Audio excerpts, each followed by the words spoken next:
Library پر آپ سن رہے ہیں مرزا ریاض احمد کی عقیدت و مودت سے لکھی گئی کتاب رخ مصطفیٰ۔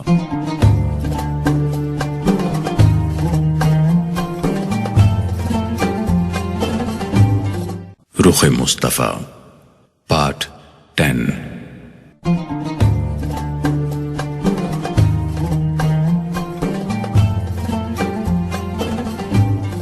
جانثاران رسول اللہ پر ظلم و ستم۔ مشرکین مکہ رسول اللہ کی دعوت کی جتنی شدت سے مخالفت کرتے تھے، اسلام کا پیغام اتنی ہی تیزی سے پھیل رہا تھا۔ مشرکین مکہ نے اسلام کی اشاعت کو روکنے کے لیے فیصلہ کیا کہ اسلام قبول کرنے والوں پر اتنی سختی کی جائے کہ وہ منحرف ہو کر واپس آ جائیں۔ یہ شہادت گاہ الفت میں قدم رکھنا ہے، لوگ آسان سمجھتے ہیں مسلمان ہونا۔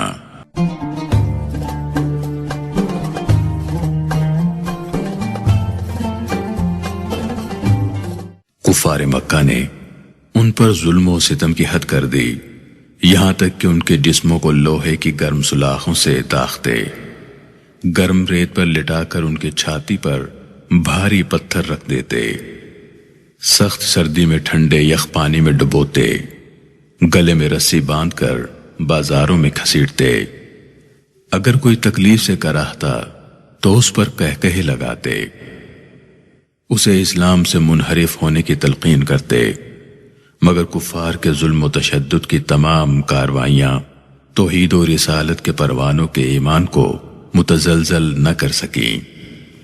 ایک روز ابو بکر صدیق رضی اللہ تعالیٰ عنہ حرم کعبہ میں تشریف لائے تو کفار مکہ جمع تھے۔ حسب معمول ابو بکر اپنے کچھ جاننے والوں کو دیکھ کر انہیں اسلام سے روشناس کرانے کی غرض سے گفتگو کرنے لگے۔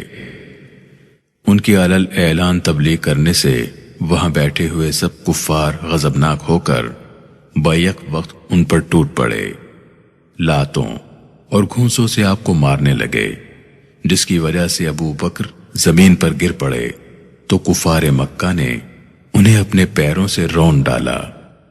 عتبہ بن ربیعہ جو اسلام کا ازلی دشمن تھا، وہ صدیق اکبر کی ذاتی کوشش سے بہت سے خاندانوں کے مسلمان ہو جانے کی وجہ سے آپ سے دشمنی اور کینہ رکھتا تھا، مگر اسے کچھ کہنے کی ہمت نہ ہوتی تھی۔ آج اس بدبخت نے بھی موقع پا کر آپ کے چہرے پر اتنی ضربیں لگائیں کہ آپ کا چہرہ بری طرح زخمی ہو گیا اور آپ بے ہوش ہو گئے۔ اطلاع ملنے پر ابو بکر کے عزیز و اقارب حرم کعبہ میں آئے۔ جب انہوں نے آپ کی یہ حالت دیکھی تو انہیں آپ کی زندگی کی فکر لاحق ہوئی۔ وہ انہیں بے ہوشی کی حالت میں اٹھا کر گھر لے گئے۔ آپ کی والدہ بیٹے کی یہ حالت دیکھ کر بہت غمگین ہوئی۔ جب ہوش آیا تو سب سے پہلے جناب ابو بکر صدیق نے پوچھا کہ رسول اللہ کا کیا حال ہے؟ آپ بار بار اپنی والدہ سے رسول اللہ کی خیریت پوچھتے۔ جب انہیں بتایا گیا کہ رسول اللہ بالکل خیریت سے دار ارقم میں موجود ہیں تو یہ سنتے ہی بولے، مجھے ان کے پاس لے چلو، میری زندگی کا ارماں وہی ہیں، میں ان کی زیارت سے ٹھیک ہو جاؤں گا۔ کچھ ہم بھی اپنا چہرہ باطل سنوار لیں،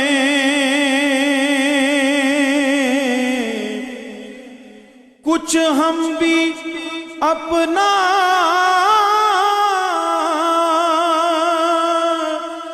چہرہ باطل سنوار لیں۔ ابو بکر سے کچھ آئینے عشق و وفا کے لا،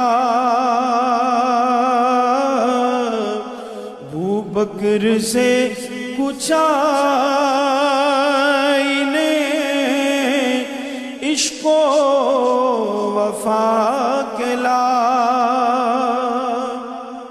جناب ابو بکر کی والدہ جو ابھی مسلمان نہیں ہوئی تھیں، زخموں سے چور نیم بے ہوشی کی حالت میں اپنے بیٹے کے بار بار اصرار پر انہیں دار ارقم لے گئیں۔ رحمت عالم نے اس حالت میں دیکھا تو آپ پر رقت طاری ہو گئی۔ اپنے عاشق صادق کو گلے لگا لیا۔ رسول اللہ کی بے چینی اور اضطراب کو دیکھ کر حضرت ابو بکر بولے، میرے آقا، میرے ماں باپ آپ پہ قربان ہوں، مجھے کچھ نہیں ہوا، آپ کی زیارت سے میری تمام تکالیف جاتی رہیں۔ ابو بکر کی والدہ اپنے بیٹے کی رسول اللہ سے وارفتگی دیکھ کر مسلمان ہو گئیں۔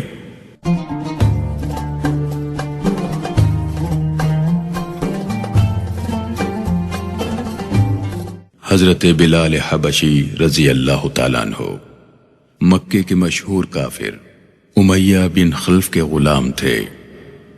امیہ حضرت بلال حبشی رضی اللہ تعالیٰ عنہ کو تپتی ہوئی ریت پر لٹا کر ان کے سینے پر بھاری پتھر رکھ دیتا۔ وہ گھنٹوں اس حال میں پڑے رہتے۔ جب زیادہ تکلیف ہوتی تو احد احد پکارتے۔ ان پر یہ ظلم ہر روز ڈھایا جاتا۔ امیہ ان کی گردن میں رسی باندھ کر لڑکوں کو دیتا۔ وہ انہیں مکے کے پہاڑوں میں گھماتے پھرتے، یہاں تک کہ گردن پر رسی کا نشان پڑ جاتا۔ خود امیہ بھی انہیں باندھ کر ڈنڈے مارتا اور چلچلاتی دھوپ میں جبرن بھوکا پیاسا بٹھائے رکھتا۔ امیہ اسی محلے میں رہتا تھا جہاں حضرت ابو بکر کا گھر تھا۔ ایک روز یہی ظلم ہوتا دیکھ کر ابو بکر صدیق نے امیہ کو منہ مانگی قیمت ادا کر کے حضرت بلال کو خرید کر آزاد کر دیا۔ لب پر نعت پاک کا نغمہ کل بھی تھا اور آج بھی ہے، میرے نبی سے میرا رشتہ کل بھی تھا اور آج بھی ہے۔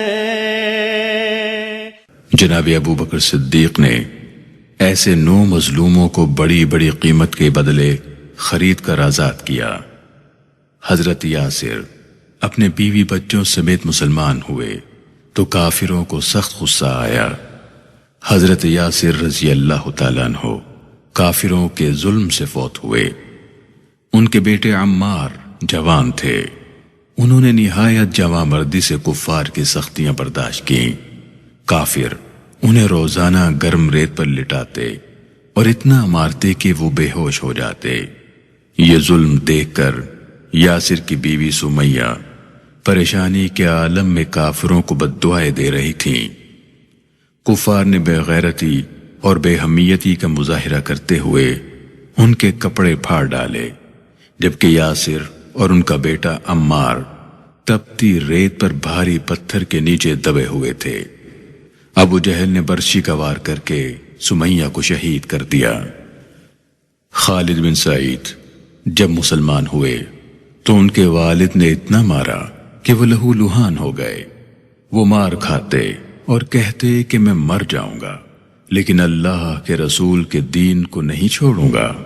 بالآخر وہ والد کے ظلم و ستم سے تنگ آ کر مکے کی پہاڑیوں میں روپوش ہو گئے۔ ابو جہل اسلام کا جانی دشمن تھا۔ اہل ایمان کو اذیتیں دینے والوں میں اس کا نام سر فہرست ہے۔ اس نے ایک لونڈی زنیرہ رومیہ کو جو مسلمان ہو گئی تھیں اتنی اذیتیں پہنچائیں کہ ان کی بینائی جاتی رہی۔ حضرت ابو بکر نے انہیں خرید کر آزاد کر دیا۔ ایک دن ابو جہل اس نابینا مومنہ کو ملا اور تانا دیا کہ دیکھا لات و عزا نے تجھے اندھا کر دیا ہے۔ زنیرہ نے ابو جہل سے کہا، یہ فیصلے تو آسمانوں اور زمین کا مالک کرتا ہے اور میرا رب وہی ہے جو ہر چیز پر قادر ہے، وہ چاہے تو میری بینائی لوٹا دے۔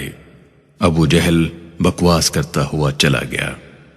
اس مومنہ نے سچ کہا تھا کہ اللہ اس بات پر قادر ہے کہ اس کی بینائی واپس کر دے۔ اگلی صبح جب یہ صحابیہ سو کر اٹھیں تو ان کی بینائی واپس آ گئی تھی۔ حضور آپ کے در کا میں ادنا گدا ہوں، حضور آپ کے در کا میں ادنا گدا ہوں، میرے دم میں آقا یہ دم آپ کا حضور آپ کے ٹکڑوں پر جی رہا ہوں، حضور آپ کے ٹکڑوں پر جی رہا ہوں، میں کچھ بھی نہیں ہوں، کرم آپ کا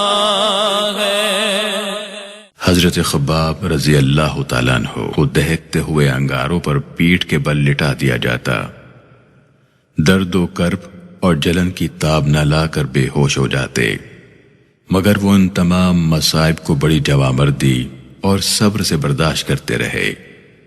حضرت عمر جب خلیفہ تھے، حضرت خباب رضی اللہ تعالیٰ عنہ نے اپنی پشت سے کپڑا اٹھا کر دکھایا، دیکھتے ہی حضرت عمر رضی اللہ تعالیٰ عنہ کی آنکھوں میں آنسو بھر آئے، ان کی پوری پشت پر برس جیسے نشان تھے۔ ابو فقیہ، حضرت لبینہ، حضرت نہدیہ اور ان کی بیٹی ام عبیس یہ کنیزیں تھیں۔ جب انہوں نے اسلام قبول کیا تو انہیں بھی دردناک اذیتیں دی جاتی رہیں۔ حضرت صہیب رضی اللہ تعالیٰ عنہ بھی غلام تھے جو اسلام لانے کے جرم میں طرح طرح کی تکلیفیں اٹھاتے رہے۔ حضرت مصعب بن عمیر رضی اللہ تعالیٰ عنہ کی ماں کو ان کے اسلام لانے کا علم ہوا تو ان کا دانا پانی بند کر دیا اور انہیں گھر سے نکال دیا۔ آپ بہت ناز و نعم میں پلے تھے، حالات کی شدت سے دوچار ہوئے تو کھال اس طرح ادھر گئی جیسے سانپ کینچلی چھوڑتا ہے۔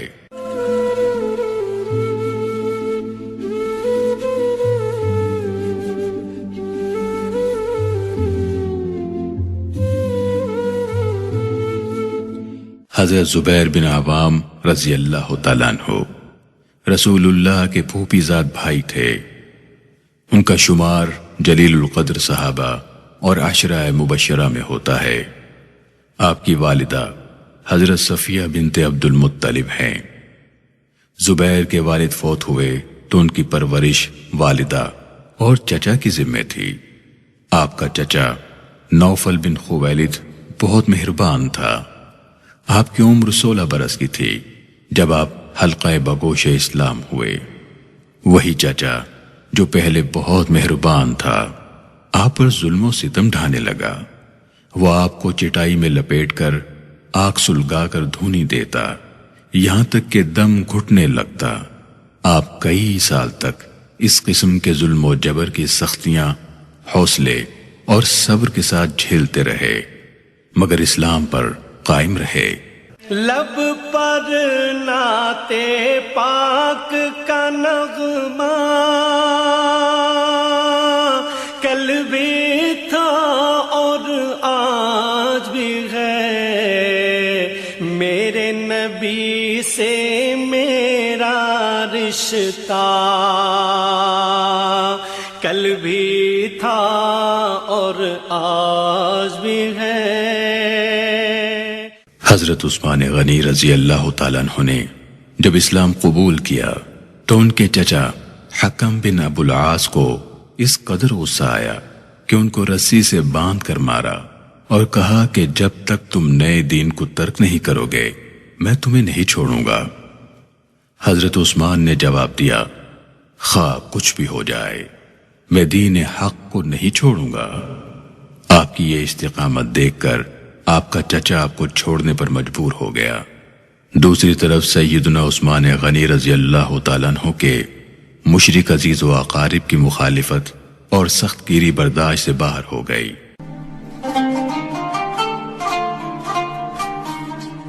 السلام علیکم، آپ سن رہے ہیں SeeratLibrary.com۔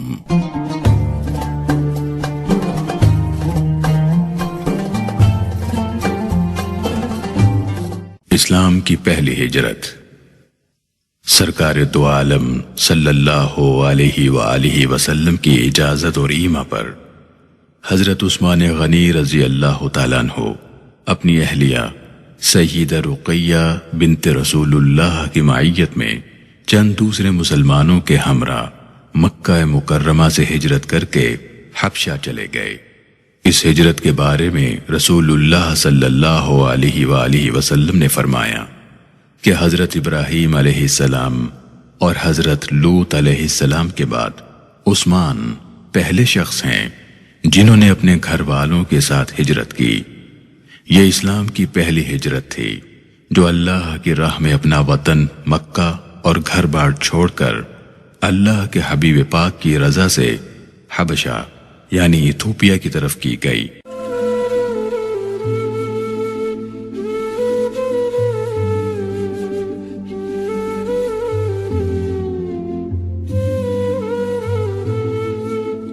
یہ ہجرت ماہ رجب سن 5 نبوی میں ہوئی۔ 12 مرد اور 4 عورتیں مہاجرین حبشہ میں شامل تھیں۔ مکہ سے کچھ دور غفار نامی قبیلہ رہتا تھا۔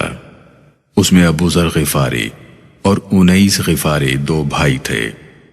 ابو ذر غفاری کو معلوم ہوا کہ مکہ میں ایک رسول مبعوث ہوا ہے جس کے پاس آسمان سے خدا کا پیغام آتا ہے۔ انہوں نے اپنے بھائی انیس کو بھیجا کہ وہ مکہ جا کر معلومات حاصل کرے اور ان کی باتیں سنے۔ انیس مکہ جا کر رسول اللہ کی خدمت میں حاضر ہوا۔ پہلی ہی نظر میں آپ کی شخصیت سے متاثر ہوئے بغیر نہ رہ سکا۔ رسول اللہ نے نووارث سے آمد کی غرض پوچھی۔ اس نے کہا کہ ہم نے سنا ہے کہ آپ کسی ایسے دین کی طرف دعوت دے رہے ہیں جس کے بارے میں ہم نے آج تک کچھ نہیں سنا۔ رسول اللہ نے اسلام کے بارے میں سب بتایا اور کلام الہی بھی پڑھ کر سنایا۔ ضروری معلومات لے کر وہ واپس چلا گیا۔ ابو ذر غفاری رضی اللہ تعالیٰ عنہ کو بتایا کہ مکہ مکرمہ میں آنے والا رسول اللہ کو لا شریک مانتا ہے اور وہ جو کلام سناتا ہے وہ انسان کا کلام نہیں ہے، وہ اخلاق کی اچھی اچھی باتیں لوگوں کو بتاتا ہے۔ یہ سن کر ابو ذر غفاری کا شوق بڑھ گیا۔ وہ خود مکہ آئے اور کعبے میں داخل ہوئے کہ خدا کے رسول کا پتہ لگائیں۔ کسی سے پوچھنا مشکل تھا، اس لیے وہیں لیٹ گئے۔ 2 دن اسی طرح گزر گئے۔ حضرت علی کرم اللہ وجہہ انہیں اپنے ساتھ لے گئے اور پوچھا کہ کدھر آئے ہو؟ ابو ذر غفاری نے رسول اللہ کے بارے میں دریافت کیا۔ علی انہیں رسول اللہ کے پاس لے گئے۔ تھوڑی دیر گفتگو کے بعد ابو ذر غفاری کلمہ حق پڑھ کر مسلمان ہو گئے۔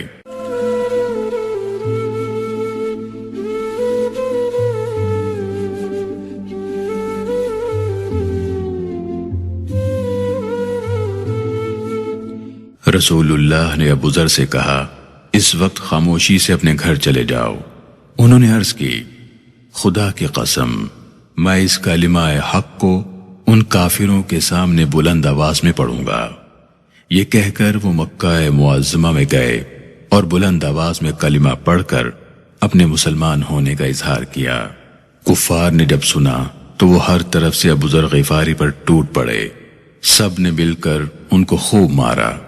اتنے میں رسول اللہ کے چچا حضرت عباس دوڑ کر آئے اور قریش سے کہا کہ تم کو معلوم نہیں کہ یہ غفار قبیلے کا آدمی ہے اور تمہاری تجارت کا راستہ ادھر سے گزرتا ہے۔ قریش نے بڑی مشکل سے انہیں چھوڑا۔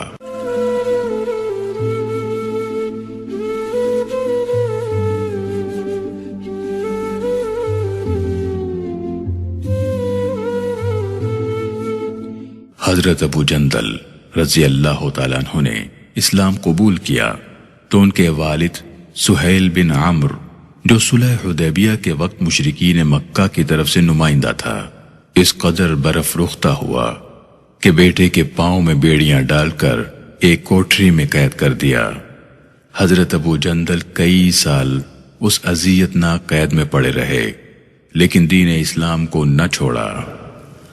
حضرت عبداللہ بن مسعود رضی اللہ تعالیٰ عنہ جلیل القدر صحابی تھے۔ اللہ تعالیٰ نے آپ کو فطرت سعید سے نوازا تھا اور جوانی میں ہی قبول اسلام سے مشرف ہوئے۔ یہ بعثت نبوی کا ابتدائی دور تھا اور مشرکین نے رسول اللہ پر ایمان لانے والوں پر ظلم و ستم کے پہاڑ توڑ رکھے تھے۔ ایک مرتبہ طلوع آفتاب کے بعد جب قریش مکہ ایک جگہ جمع تھے، عبداللہ بن مسعود رضی اللہ تعالیٰ عنہ نے ان کے قریب جا کر بلند آواز سے قرآن مجید کی تلاوت شروع کر دی۔ مشرکین نے اللہ کا کلام سنا تو تمام کفار نے مشتعل ہو کر انہیں پیٹنا شروع کر دیا۔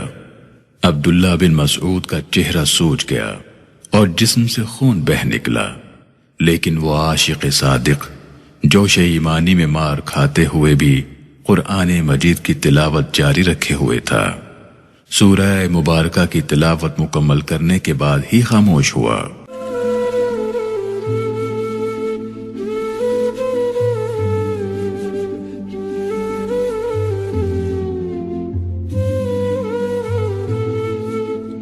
شمع عشق رسول کے سدھا پروانوں میں سے چند صحابہ کرام کے احوال پیش کیے گئے، ورنہ ابتلاء و آزمائش کے اس دور میں جس کسی نے بھی غلامی مصطفیٰ صلی اللہ علیہ وآلہ وسلم کا ہار اپنے گلے میں ڈالا، اسے انسانیت سوز مظالم سے دوچار ہونا پڑا۔ مشرکین مکہ اس پر تشدد اور بے رحمی کی انتہا کر دیتے، لیکن اسلام کے شیدائی ان آزمائشوں میں استقامت کے کوہ گراں بنے رہتے۔ ان کی استقامت کو دیکھ کر درندہ صفت کفار مکہ کے چھکے چھوٹ جاتے۔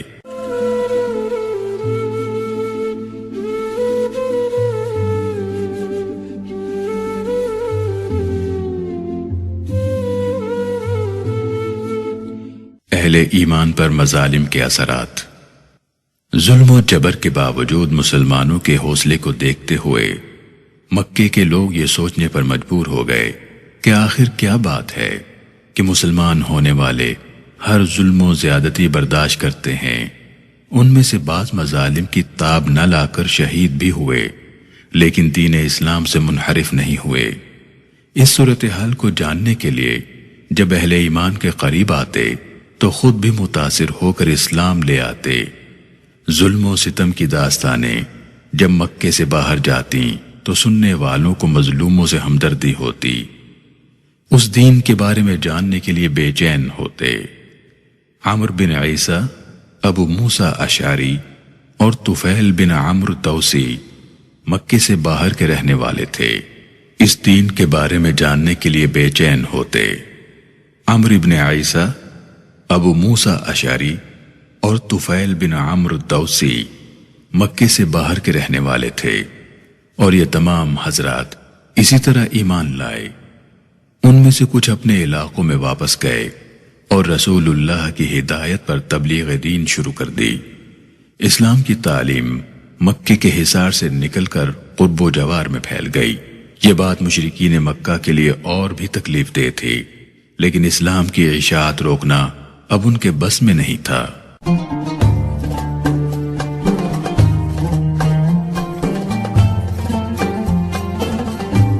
سیرت لائبریری پر آپ سن رہے ہیں مرزا ریاض احمد کی عقیدت و مودت سے لکھی گئی کتاب رخ مصطفیٰ۔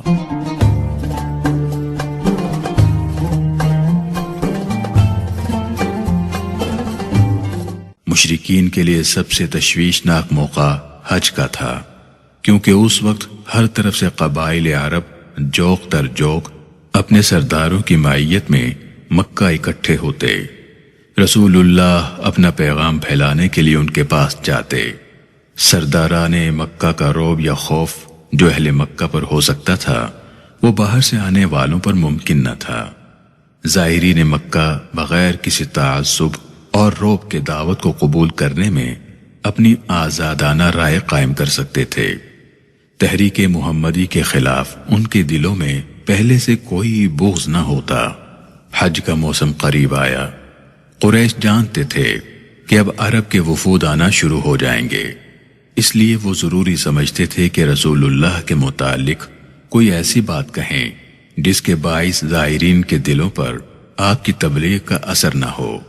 وہ اس پہلو پر گفت و شنید کے لیے ولید بن مغیرہ کے پاس اکٹھے ہوئے اور سوچ بچار میں مصروف ہو گئے۔ ولید نے معاملے پر غور کرنے کے لیے کہا، اے گروہ قریش، حج کا موسم آ پہنچا ہے، عرب کے وفود تمہارے پاس آئیں گے، اور صورتحال یہ ہے کہ وہ سب توحید و رسالت کے متعلق سن چکے ہیں۔ وہ اس تعلیم کو جاننے اور سمجھنے کی آرزو لے کر آئیں گے۔ تم اس معاملے میں ایک رائے اختیار کر لو اور باہم اختلاف نہ کرو کہ ایک دوسرے کو چٹلاتے پھرو، دوسرا پہلے کی بات کاٹتا رہے۔ آپس میں بحث و تمہیز کے بعد ساری گفتگو کا حاصل کلام یہ تھا۔ ولید نے کہا، اگر تم کہتے ہو کہ محمد کاہن ہے، خدا کی قسم وہ ایسا نہیں ہے۔ ہم نے کاہنوں کو دیکھا ہے، وہ آسیب زدہ بھی نہیں ہے، اس میں ایسا کوئی عارضہ نہیں جو آسیب زدہ میں ہوتا ہے۔ اگر تمہارا خیال ہے کہ وہ شاعر ہے تو یہ بھی غلط ہے، کوئی ذی عقل یہ ماننے کو تیار نہیں ہوگا۔ ہم شعر کو اس کی ہر صنف کے لحاظ سے خوب جانتے ہیں، وہ جادوگر بھی نہیں ہے، ہم نے جادوگروں اور ان کے جادو کو دیکھا ہے۔ ولید کے جواب کے بعد حاضرین نے کہا کہ پھر تم ہی بتاؤ کہ کیا کہنا چاہیے جس سے لوگ ہماری باتوں پر یقین کر لیں اور محمد کے پاس نہ جائیں۔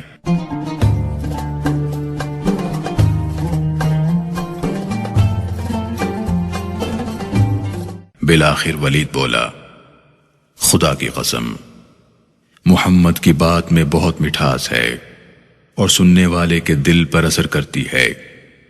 یہ پیغام غالب ہوگا، اسے مغلوب نہیں کیا جا سکے گا اور یہ سب کو کچل ڈالے گا۔ بس اس کے بارے میں لگتی ہوئی بات ایک ہی ہو سکتی ہے، اور وہ یہ کہ تم کہو کہ اس کے کلام میں ایسا جادو ہے جس سے باپ اور بیٹے، شوہر اور بیوی، بھائی اور بھائی میں جدائی ڈالی جا رہی ہے۔ یہی وجہ ہے کہ لوگ اپنوں سے کٹ کر اس کی طرف جا رہے ہیں۔ اس مجلس میں فیصلہ ہوا کہ مختلف ٹولیاں مکے کو آنے والے راستوں پر بیٹھ جائیں، آنے والے ہر وفد کو محمد اور اس کی دعوت کے بارے میں متنفر کر دیں۔ اسی منصوبے پر عمل کیا گیا، مگر نتیجہ الٹ ہوا۔ رسول اللہ کا چرچا عرب کے کونے کونے تک پھیل گیا۔ جن کو کچھ بھی معلوم نہ تھا انہیں بھی معلوم ہو گیا کہ ایک نئی دعوت ایسی اٹھی ہے جس کی علمبردار شخصیت محمد ہے۔